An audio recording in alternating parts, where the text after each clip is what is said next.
Hay un pasaje en la Biblia medio difícil de entender, que es cuando Jesús le dice a Pedro: apártate de mí, Satanás.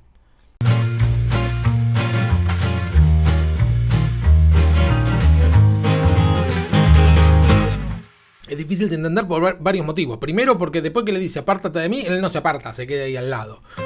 Y después que era uno de los discípulos de él, era uno de los 12 que él había llamado. Y no solo eso, sino que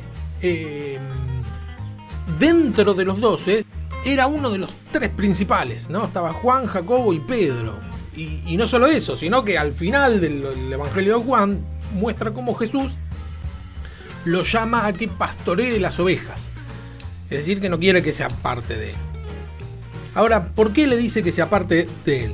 Vamos a ver el contexto. La cosa venía así. Jesús le dice: che, ¿y la gente quién dice que soy? ¿No? Quería hacer una especie de encuesta. A ver qué dice la gente, cómo viene la reacción de las personas. Entonces los discípulos le dicen: bueno, algunos dicen que sos Elías, el del Antiguo Testamento, el que el Señor se lo había llevado en un remolino. Otros dicen que sos Juan el Bautista, el que Herodes le había cortado la cabeza, era medio pariente de Jesús. Y entonces Jesús ahí aumenta y le dice: ok, esto lo dicen las personas, pero ustedes, ¿quién dice que soy? Y Pedro le dice: tú eres el Cristo. Ahí se da por primera vez la revelación de quién es Jesús, ¿sí? Por primera vez dentro de los personajes que aparecen en el relato. Nosotros en el relato de Marcos arranca diciendo el Evangelio de Jesucristo, el Hijo de Dios. Es decir, que Jesús es el Cristo y el Hijo de Dios te lo dice en la primera frase del Evangelio, ¿no? El primer Evangelio.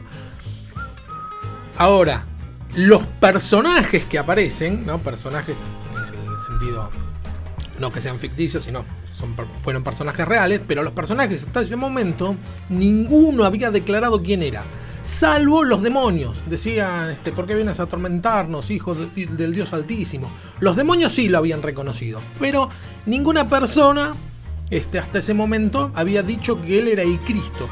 Ahora, el Cristo, ¿qué significa el Cristo? El Cristo quiere decir el ungido de Dios. Se refiere a quien es el señalado por Dios para reinar sobre Israel. Los israelitas esperaban a un ungido, hijo de David, o sea, un rey como David, un paladín que los pueda sacar del yugo opresor del Imperio Romano. Entonces, cuando le dice: tú eres el Cristo, Pedro entiende que el Cristo es una persona de carne y hueso que va a ser rey. Nosotros ahora entendemos que el Cristo es aquel que iba a morir por nosotros. En ese momento no. El conocimiento llegaba hasta ahí. Sabían que iba a venir un Cristo, no sabían bien cuál era el papel que iba a cumplir ese Cristo. Entonces Jesús les dice: bueno, ahora es necesario que el Hijo del Hombre, es decir, el mismo, ¿no? Sea entregado a los principales de las sinagogas, sea entregado a juicio, sea muerto y al tercer día resucite. Le termina de contar el plan, ¿no? Y bueno, hasta acá viene bien. Yo voy a ser el Cristo, pero ahora el Cristo tiene que hacer esto y lo otro.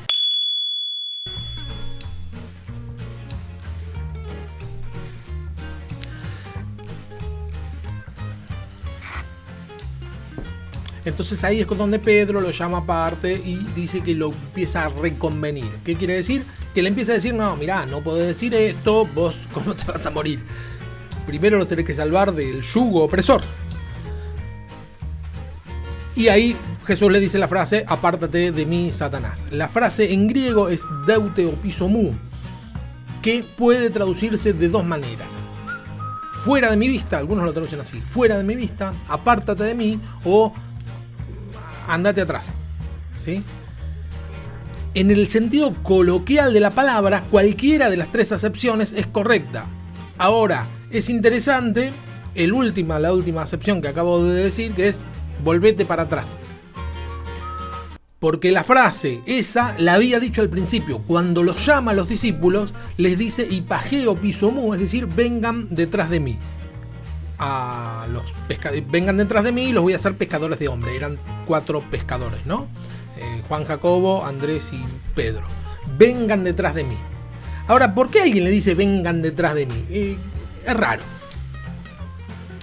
¿Por qué detrás de mí? Sería más democrático que le diga vengan al lado mío, acompáñenme, etcétera, ¿no? Vamos juntos. No. Dentro de la cultura griega, el maestro iba adelante y los discípulos detrás. Es la famosa peripatética aristotélica que tantos hablan los jóvenes hoy en día. Aristóteles caminaba y sus discípulos iban detrás, así como cualquier maestro de aquella época. Iba adelante el maestro y los discípulos atrás aprendiendo. Toda vez que un aprendiz no quería aprender, no quería ser discípulo, bueno, no se ponía detrás. Y acá tiene más sentido, o cobra más sentido la frase deuteopisomo, es decir, vuélvete detrás de mí. Pedro lo que había entendido era que él ya no necesitaba aprender. Hasta ahí él ya había llegado al sumum del aprendizaje, según su entendimiento, que era Jesús es el Cristo, ya está, ¿qué más tengo que aprender? Y había más aprendizaje, por eso Jesús le dice, tranquilo, todavía no sos maestro, no me vengas a decir a mí qué es lo que tengo que hacer, ponete detrás mío, es decir, todavía te falta aprender algo. Todavía hay un tipo de aprendizaje que no lo tenés.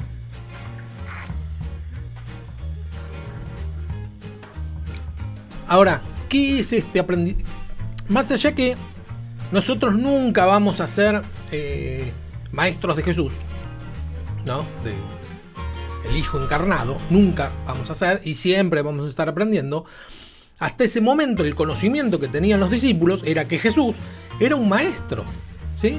Y le pasó la soberbia de todo alumno que conoce 2 cosas y ya cree que no necesita aprender más. Esto pasa muchísimo con toda una generación, que son los millennials, que se les dijo que ellos eran unos genios, que podían más, que podían alcanzar todo lo que quieran. Genios, ¿no? Había una revista que se les daba cuando eran chiquitos que se llamaba revista Genios, por lo menos acá en Argentina, ¿no? Hiperestimulados, haciéndoles creer que eran maestros cuando eran niños, ¿no? Que jaja, mi hijo me enseña, él sabe más que yo, porque en una especie de exceso de autoestima.